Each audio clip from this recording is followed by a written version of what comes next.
जहां Israel Hamas के बीच cease fire वार्ता बेहद नाजुक पलों से गुजर रही है, वहीं दोनों के बीच गाजा में तीखी जंग भी लगातार जारी है। इन सब के बीच बीते 18 अगस्त 2024 को इजरायली राजधानी तेल अवीव फिर से बड़े धमाके से दहल उठी। इस ब्लास्ट में एक शख्स की जान चली गई जबकि दूसरा शख्स घायल हो गया। इजराइल के सबसे महफूज शहर में हुए इस धमाके से पूरे इजराइल में हड़कंप मच गया। इजरायली पुलिस और सेना ने तुरंत मोर्चा संभालते हुए छानबीन और तलाशी शुरू कर दी। खास बात है कि यह धमाका ऐसे वक्त हुआ जब अमेरिकी विदेश मंत्री गाजा युद्ध के बाद 9वीं बार इजराइल पहुंचे।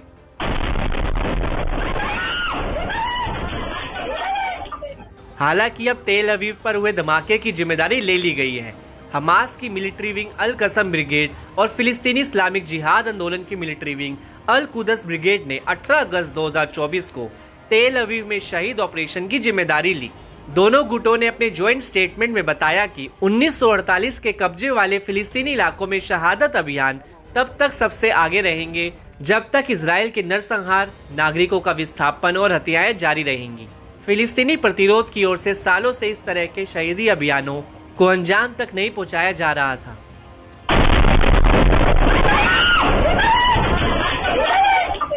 खास बात है कि दोनों प्रतिरोध गुटों का हालिया बयान 31 जुलाई को हमास नेता इस्माइल हानिया की हत्या के बाद आया है।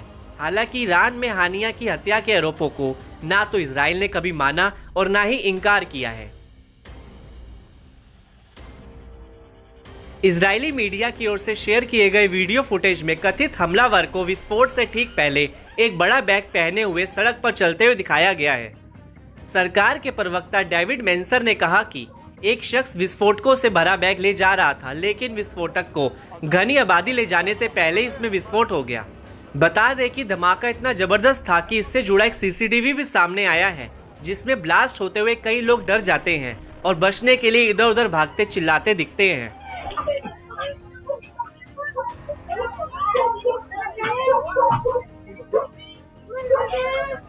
बता दें कि हमास का खुलासा इजरायली पुलिस और शिन बेट के बयानों के बाद सामने आया है, जिसमें कहा गया था कि तेल अवीव में विस्फोट फिलिस्तीनी प्रतिरोध की ओर से किया गया एक हमला था, जिसमें एक विस्फोटक उपकरण से विस्फोट किया गया था।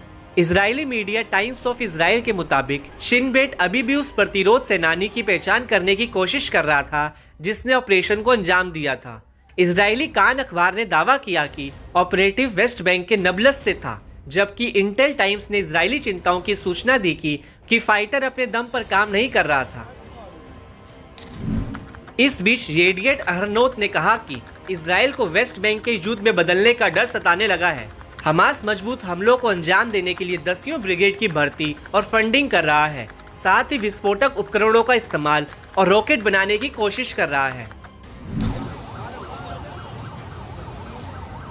हमास के हमले में तेल अवीव में एक शक्तिशाली विस्फोट के दौरान एक शख्स की जान चली गई थी। इजरायली अधिकारियों ने पुष्टि की कि विस्फोट ट्रक पर रखे विस्फोटक उपकरण के कारण हुआ था।